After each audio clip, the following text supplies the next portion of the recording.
Okay, welcome guys to Tuesday, day 2 of our public practice week.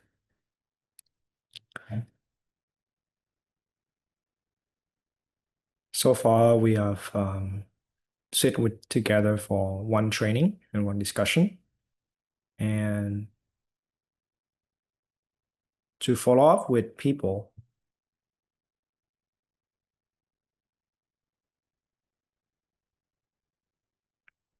in regarding to the topic of yesterday, which were posture and mental attitude.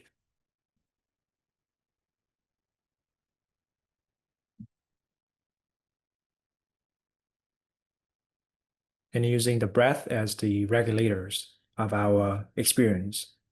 And essentially, then we start to have a broad scope of how these methods starting to build together into a bigger methodology. I will see that there is a section for the warm-up. We are easing into the session, into the space of the transmission, the space of the training. So as of right now, without changing our immediate experience, we can just start to notice that there is an intention on our side to come together, to be here with the other. Otherwise, what's the point, right? Otherwise, then what is your intention? Why are you here?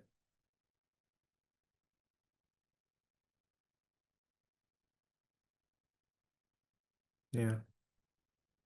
So in that way, we can actually start to notice how multi-layered perhaps this direct experience of ours has on these field of meanings, on these layers of intentionality, what you want, pattern on top of each other. And then having the posture that we were training yesterday is essentially almost like a certain type of pacing, that how well you can manage this intention, how well you can ease into transmission and keep training and keep cycling through all these territories without getting flung out. And yesterday we kind of did a sit for the total amount of training for 1 hour. But if we were to hold an intention too strong, meaning like very rigid and have a tensed up physical posture and a very narrow mental posture, our attitude is very fixed on that way. Yeah, the pacing is too much. It's too intense for us to handle. Yeah.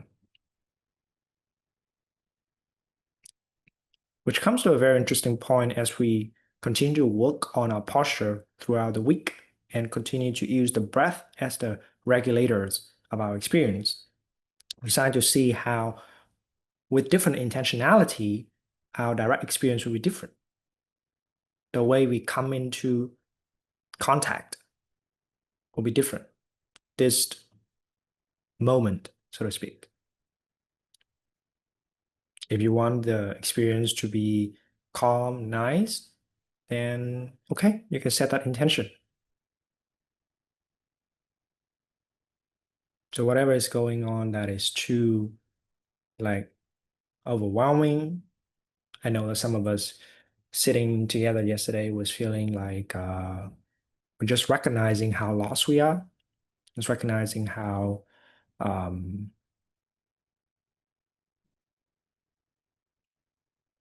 how much we don't know or how much we're trapped in our own mental proliferation. And okay, and most likely the so-called compassionate or appropriate response to that is to meet it with the intention of pacifying the situation, allowing the breath now to rest yourself into the contact. Now, on the other hand, if you want to have experiences, you can start to notice how that intention was starting to generate a type of contact for you. Yeah. So throughout this week also, we're starting to see how this flow of desires either make you restless and proliferating and holding a fixed position, generate a concretized sense of self, me making, my making, everything about this subjective experience just getting compounded, compounded, compounded. Or there's a possibility, like we're saying, about resting as exactly what's going on and recognizing, well, what's going on. So that will be more of the methodology expanding throughout the week. But today, I guess it's appropriate that we dive a little bit more about contact and our feelings, which is regardless of our meditative experience, one thing that we can't really deny is right now there's just this field of sensations in your direct experience. Right? And one thing that we can sign to notice is there a difference between feelings and emotions? We're starting to notice that when we're saying, I am frustrated, I am lost, I am sad, I am bored, or whatever that sense of emotional landscape is, you can say that it is dependent upon there is this field of sensations that have textures, that has a certain kind of ambience or atmospheric pressure to it. Sure, there is a um, emotion that feels very pleasant and uplifting and all that.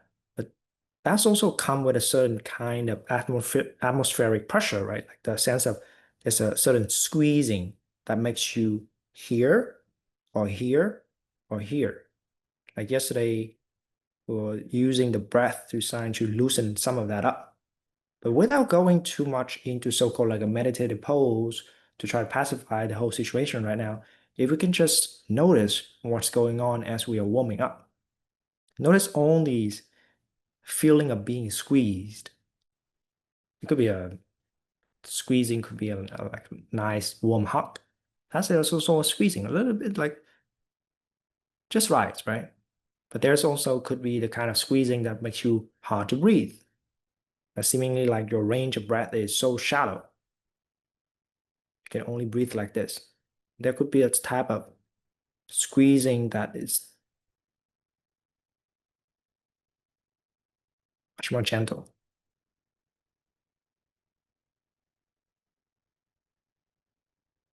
Yeah, and this field of sensations, if we start to notice it, I guess this is a lot of point of the foundational and fundamental training to train us to be more and more mindful of this field of sensations, using that as a refuge, as an anchor, so that we are not instantly getting lost in our own emotional loop. Because the thing that we can start to see is as you are becoming hooked into your emotion, there comes the proliferation of the storylines, of the meaning making, of the narratives. Now, at this particular stage, right, at this particular, we could say day two, at this point of the conversation between us, we're saying that as of right now, there is a lot of proliferation when emotion comes. There's a lot of like you instantly getting monkey mind, or you instantly getting distracted, or you instantly getting annoyed, frustrated. This is the inkling of suffering starting to build up, build up, build up, build up as you get emotional. So at this point, there is this skillful divine uh, to put our attention on the layers of the sensations instead of going to the emotion, which we will go to later on this week. But to successfully, like we are saying about like having a good posture to even beginning this, now it's like a good foundational layer of mindfulness when it comes to your feeling, when it comes to your direct experience. Because I guess we could say, what is direct experience but this field of sensations then later on get compounded into without desire, without intention, into field of emotions, come the field of narratives, come the identities, come the concretizing of all that into a fixed perspective, a fixed sense of selfhood, and then comes all our action and activities and so on and so forth. So at this link of this dependent origination process, we are focusing on experience, our direct experience,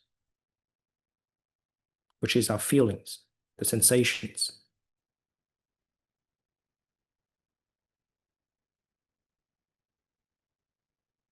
Yeah. It's like before all the thought stream starting to take over, how are you?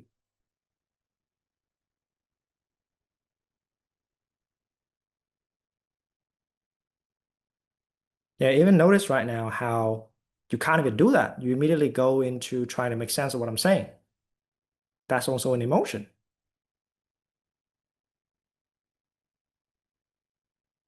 Sensorially, how are you?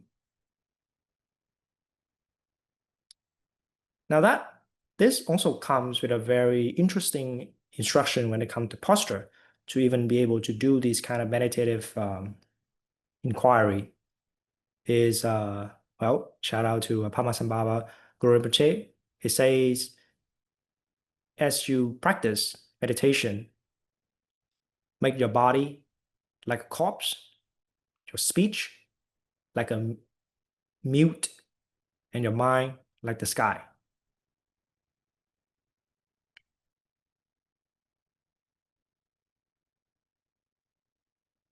And essentially, we want to regulate the body to the point that is no longer afflictive, that is no longer raging for our attention or wanting to um,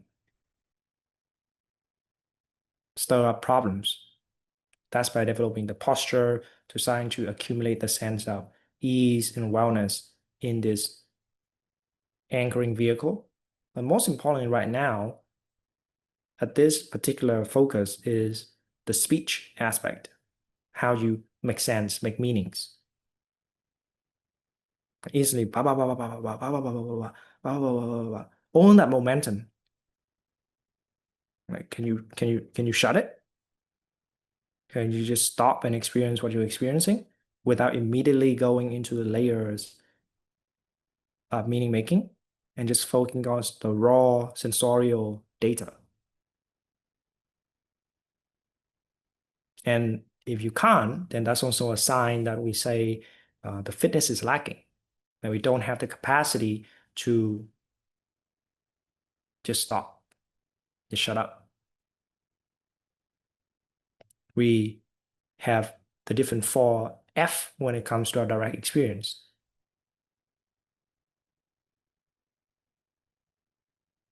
We either fight it, so like, oh, I don't understand what's going on, so tell me, tell me what this means. Or we flight, it's just like, ooh, getting away from here, just not even here. Or when I'm thinking about when it's gonna end, what's going on, distracted into other stuff. Or freeze, kind of like, this is one is an interesting one. I guess a lot of us can mistake the freezing response of not feeling your emotions as a way of just a distant, aloof sense of observing. And we see that as meditative progress in some ways, which makes sense in some ways, right? How it is that you either stay disengaged than to be in the muck. But we see if the pattern of you mistaking freezing yourself and just like being in a shell and then observing everything, well, the problem is like you feel rigid. You can't be with the dynamics of the relational landscape. You got in your shelf.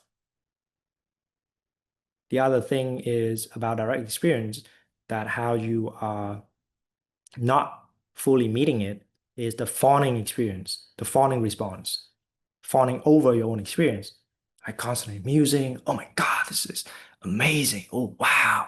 Wow, look at this is so going on. Oh man, I can't stop fawning. Like that's so interesting because almost I guess the majority of practitioner, as soon as we got some sort of a more elated outer state of consciousness, like, oh my God, I've got to write about this. I want to put it on YouTube. I did it too. Um, I'm gonna tell everybody about this. Oh God, this is the best thing ever. We're not seeing how that is a sign that we cannot normalize that experience. We instantly gotta make a show about it or make a think about it. Not seeing how that is a sneaky way to avoid going into even more embodiment of the experience. So yeah, pick your own pattern and see what kind of response you get from just right now. And of course, we also have a rows of all those four. Right now, you can like feeling like you don't understand what's going on, the previous context of what you know about meditation and how these practices go doesn't match up. So now you just like, no, no, no, no. Does that make sense? No, no, no, no, no, no, no. Could be that response or any other kind. And notice how even in the discussion, as will come later, only response is also present. You start to get disengaged. You're like, oh, okay, the training is done. I'm sitting is done.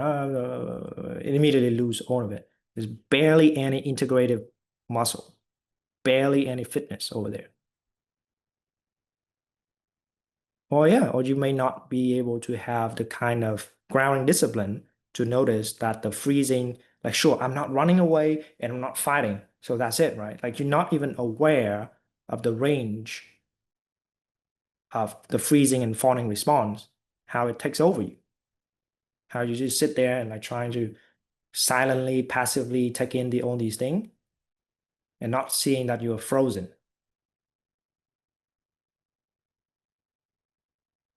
Or not seeing how you lean in and trying to take this and just fawn over and just greed, hear me, listen to me. That's in the discussion. I'm noticing some of the patterns. But okay, so then as we're sitting with all these different responses, what's actually the makeup of this direct experience of ours, of this contact? Are we just sitting in this so-called present moment, right?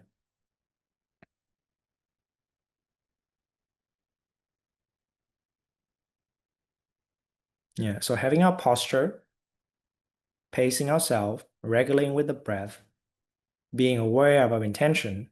Are we trying to make sense of things? Are we trying to just relax, ease ourselves? Are we trying to notice our feelings?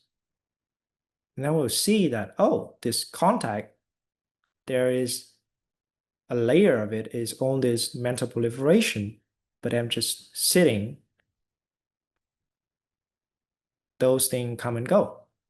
Okay, thoughts arise, thought passes. These train of meaning making, they stop and they go, they come and they go. And then there is also, if you're still opening your eyes, is a field of visuals. There's also the sounds and the texture of like how you can touch things. And all these different sense-gates is making up this entire direct experience. So then as we are easing in like this with the posture, the right attitude, directing our focus to the field of sensations, essentially the six gates starting to be investigated. And when the momentum of or the lack of fitness is noticed, when we get distracted or fighting over experience or freezing up, not seeing that, oh, I'm dulling out, I'm dulling out. Like re-engage.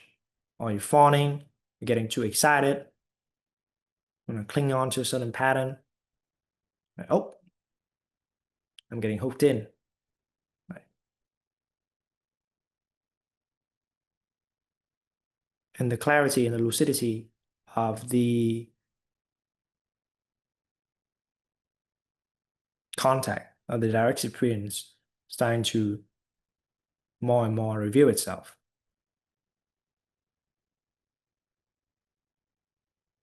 So it's resting the speech aspect, resting the endless chattering.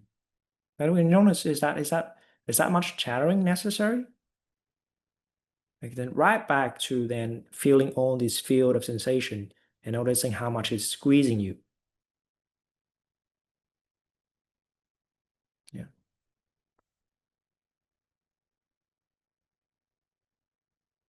So I guess for today, let's continue with our posture that we're working on in the type that bring alertness while also a centered relaxation using the breath as the regulator of our experience, then allowing our intention, the center of our focus, to go and feel what we feel, whatever that is. Not feel what we feel to go into stories and to try to do some psychoanalysis um, in here, but feel what we feel. That's it. Just feel what you feel. And if it become too much, regulate with the breath. If it become too little, like barely anything going on, you're getting distracted, also regulate with the breath. Come back in. Another cycle, another cycle. In this way, we're processing what will become emotions, so-called later on, right when it was at the link of Vedana experience in the dependent origination.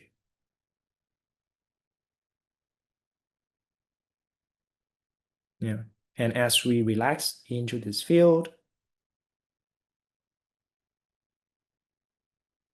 see for yourself what is your present moment.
mistaken mind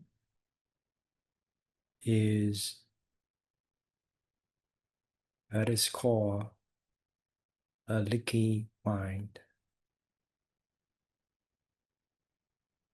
As we are entering the cool down, let's not be in any rush to open our eyes and resume our activities, but to once again use the breath, regulate your own routing, allowing the daily pressures,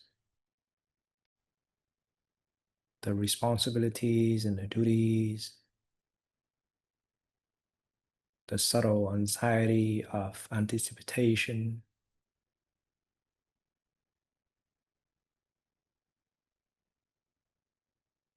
the pervasive confusion even.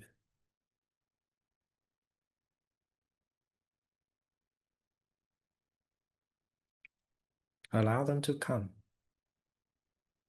You're going to meet them anyway.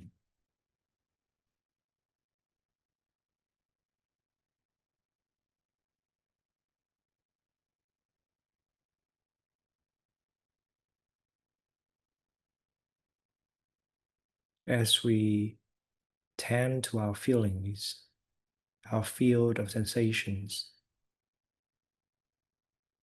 we're noticing how leaky our mind can be. It's almost that we can find both a literal and a metaphysical leak. And when you touch that type of sensation, it immediately becomes an emotional storyline. You just can't really be with it. And as we practice putting the reps in this way, we are mending our own patterns, reconditioning ourselves to develop a new relationship with these feelings, with these sensations. What was once oppressive, squeezing, now can become a hug or like a very firm handshake.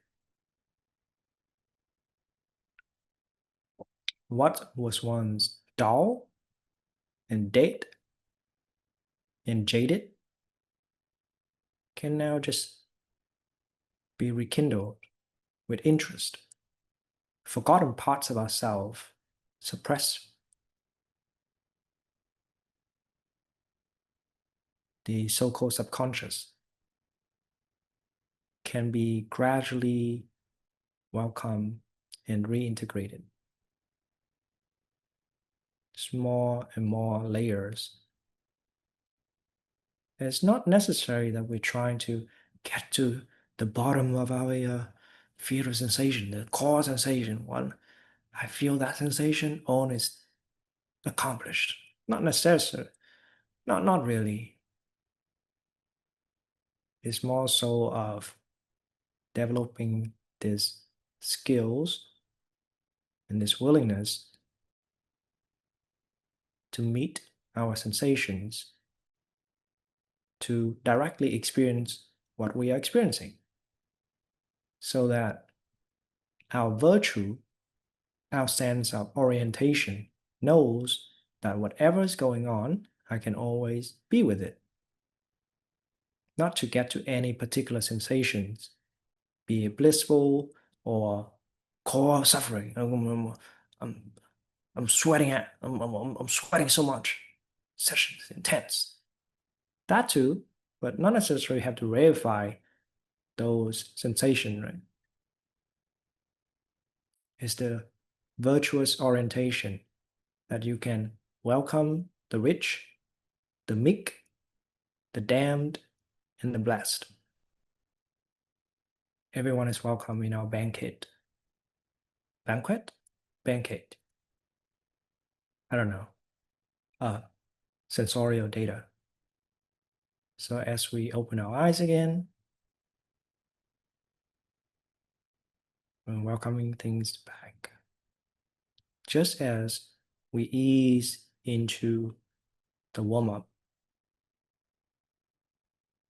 now we also ease into a new direct experience. And tomorrow we'll talk more about how, what exactly is the present moment if it keeps flowing? Are you the same person in the warm-up as you are now? So these talk about identities for tomorrow, for Wednesday, day 3.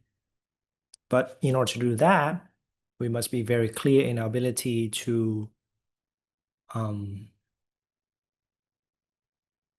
attend to our field of sensations, to develop the capacity to not always over-proliferated speech, over-proliferated mental speech, like just constantly internally trying to map things, make sense of things, because then it will always be a very airy level, just very airy, and it's not grounded into an embodied sense of the direct experience.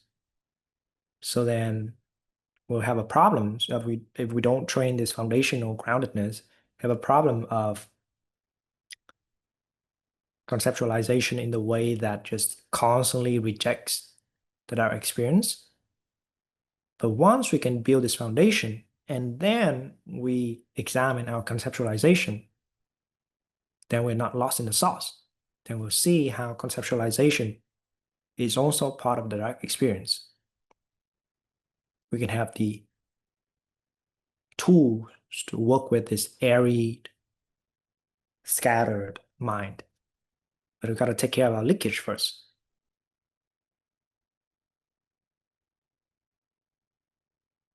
And otherwise, we'll go into that pattern of that kind of leaky pattern that you see, that we were saying yesterday also, like it's very useful to maybe suspend our discrimination really against people who don't practice meditation contemplation and see, wait a minute, all that pattern of blaming, shaming, scapegoating, I have it too. When my mind is leaky, I do the thing that I project in that way.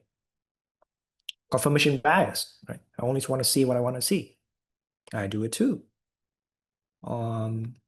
Yeah, all the avoidance patterns, all of that. So as we tend to that and starting to build a cauldron of the container of all your leakage, so that it's no longer leak, the cauldron of embodiment. And then you could just sit and cook yourself, purify your frictions, gain more and more that stillness, so you have the capacity to see directly the moment of the split. Sometimes we mean the lack of fitness when it comes to contemplative and meditative training is essentially that the cauldron is just not functional. It just leaks everywhere. So you can't really cook anything with it. So with the breath, with the intention to put your focus, we're literally building this cauldron day after day, reps after rep, set after set, to the point that, yeah, non-leaky mind. But understandably, we are stacking up the skills from the foundation of the posture yesterday. Now we are going into the foundation of feelings, and there is many things to talk about. I see that there's also conversation potentially about, yeah, what do we really mean by like all these words like feelings, emotions, sensations, and what does it mean to have direct experience and all these different perspective, and also from your own previous experience.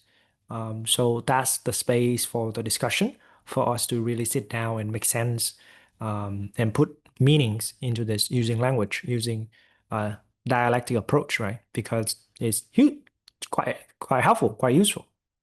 So in one way, we are shutting up in this portion, and now we talk.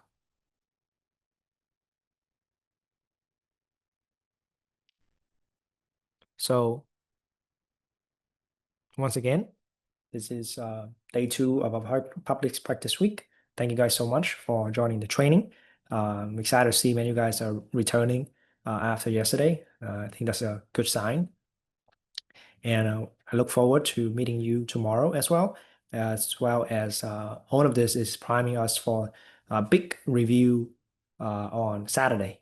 Yeah, but the team will talk more you guys about all these also logistical details. But now let's get to the discussion. Thank you for training with me.